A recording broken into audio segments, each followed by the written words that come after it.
안녕하세요. 작년에 실리콘밸리은행 그 SVB 사태 있었잖아요. 네, 정말 큰일이었죠. 그 이후로 많은 기술 기업들이 이 은행 믿고 맡길 만한가? 이런 고민이 깊어졌어요. 맞아요. 신뢰 문제가 확 불거졌죠. 바로 이런 상황에서 에레보르라는 새로운 디지털 은행 프로젝트가 딱 등장했습니다. 네, 타이밍이 절묘하죠. 오큘러스 창업자 팔머 럭키 같은 뭐랄까 거물급 인사들이 참여했다는 소식도 있고요. 그렇죠. 그 이름들 때문에 더 주목받는 것 같아요. 그래서 저희가 받은 자료, 에레보르, 혁신 기업을 위한 디지털 은행의 미래, 이 발췌본을 바탕으로 과연 이 에레보르가 실리콘밸리의 금융 불안을 좀 잠재울 수 있을지, 구원투수가 될 수 있을지. 네, 아니면 그냥 또 하나의 야심찬 시도로 끝날지 여러분과 함께 한번 깊이 파헤쳐 보겠습니다. 이름부터 재밌어요. 호빗에 나오는 보물산이라니. 네, 그 이름 자체에 뭔가 의미를 담을 것 같기도 하고요. 어쨌든 2023년 SVB 붕괴는 정말 단순한 은행 파산 그 이상이었어요. 그렇죠. 파장이 엄청났죠. 수많은 스타트업들이 진짜 하루아침에 자금이 묶이는 공포를 경험했거든요. 아찔했겠네요, 정말. 네, 근데 기존 은행들은 좀 규제 부담 때문에 혁신 기술, 특히 그 암호화폐 기법 지원에는 좀 소극적이었어요. 아무래도 좀 조심스러웠겠죠. 그렇죠. 바로 이 신뢰의 공백, 이걸 메우고 기술 혁신가들이 가장 필요로 하는 안정적인 금융 파트너가 되겠다. 이게 에레보르의 목표인 겁니다. 아하, 그 궁백을 파고드는 거군요. 네. 그리고 말씀하신 팔머 럭키나 조 론스데일, 피터 틀 같은 인물들이 참여했다는 건 단순히 돈만 되는 게 아닐 거라는 거죠. 전략적인 의미가 크겠네요. 네, 그럴 가능성이 높죠. 그렇군요.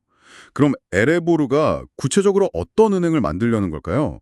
자료를 보니까 그냥 기술 기업 친화적이다. 이 수준을 넘어서는 것 같아요. 맞습니다.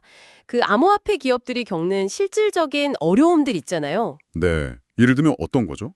계좌 개설부터가 쉽지 않고 자금 이체도 복잡하고 이런 기본적인 문제 해결에 초점을 맞추고 있는 거죠. 아, 정말 필요한 부분들이네요. 네, 핵심은 맞춤형 서비스랑 안정성, 이걸 어떻게 결합하느냐.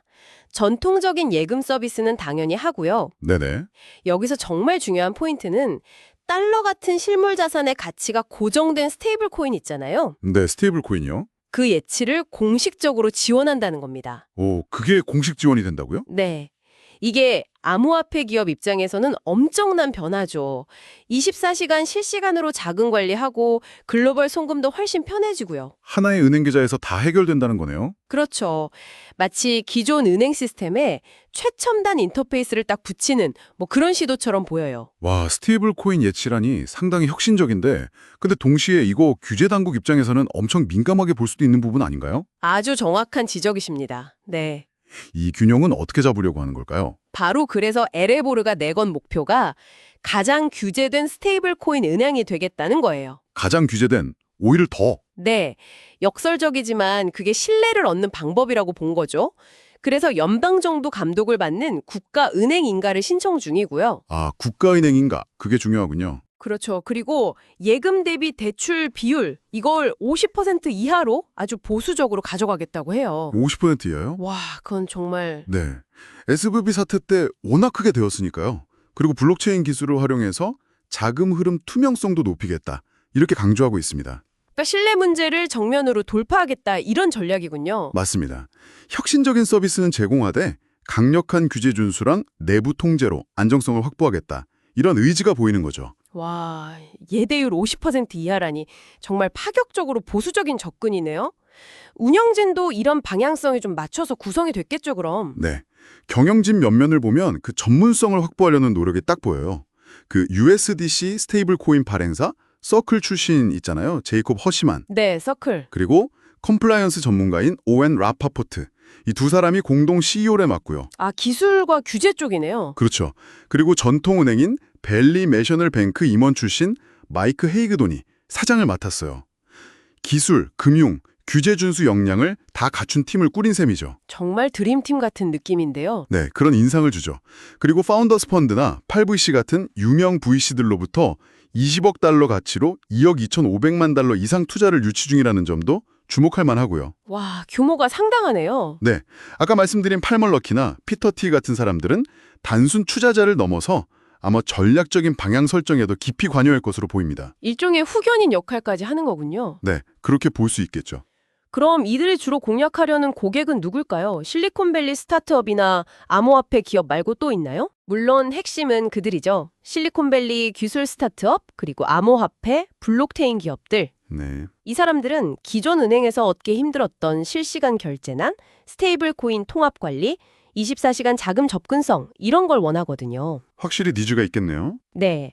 근데 거기에 더해서 AI나 국방 기술 같은 첨단 분야 기업들, 그리고 미국 시장에 진출하려는 해외 기업들에게도 꽤 매력적인 선택지가 될 수 있어요. 아, 해외 기업까지도요? 네. 최초의 크립토 친화적이면서 동시에 규제를 잘 지키는 은행이다. 이걸 내세우는 거죠. 종합해 보면 에레보르는 SVB 사태가 드러낸 어떤 금융 시스템의 약점? 그걸 파고들어서 기술 혁신 기업들에게 안정성이랑 최신 금융 기술, 특히 스테이블 코인이죠. 이걸 동시에 제공하려는 아주 야심찬 시도네요. 네, 맞습니다. 이게 성공한다면 단순히 뭐 새로운 은행 하나 생겼다. 이걸 넘어서 실리콘밸리 금융 인프라 자체에 좀 큰 변화를 가져올 수도 있겠어요? 네, 그 잠재력은 분명히 존재합니다. 전통 금융이랑 디지털 자산 세계를 잇는 중요한 다리가 될 수도 있고요. 네. 글로벌 핀테크나 크립토 뱅킹의 어떤 새로운 표준을 제시할 가능성도 있죠. 와, 하지만 넘어야 할 산도 당연히 많습니다.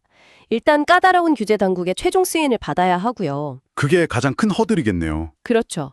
그리고 실제 시장에서 고객들의 신뢰와 선택을 받아야 하고 또 무엇보다 해킹 같은 보안 위협으로부터 자산을 안전하게 지켜내야 합니다. 아, 보안 문제도 중요하죠. 네, 혁신과 안정성 이 두 마리 토끼를 잡는다는 게 사실 말처럼 쉽지는 않을 겁니다. 그렇겠네요. 자, 그럼 정리하자면 에레보르는 기술 기업, 특히 암호화폐 분야의 금융 니즈와 SBB 이후의 안정성 요구, 이 두 가지에 부응하기 위해 등장했다고 볼 수 있겠네요. 네, 핵심은 그거죠. 스테이블 코인 같은 혁신을 받아들이면서도 동시에 강력한 규제 준수를 약속한다는 점이 정말 흥미로운 지점이고요. 이것이 앞으로 여러분 같은 혁신가들의 자금 관리 방식을 어떻게 바꿀 수 있을지 좀 주목해 볼 필요가 있겠습니다. 네, 마지막으로 이런 질문을 한번 던져보고 싶네요.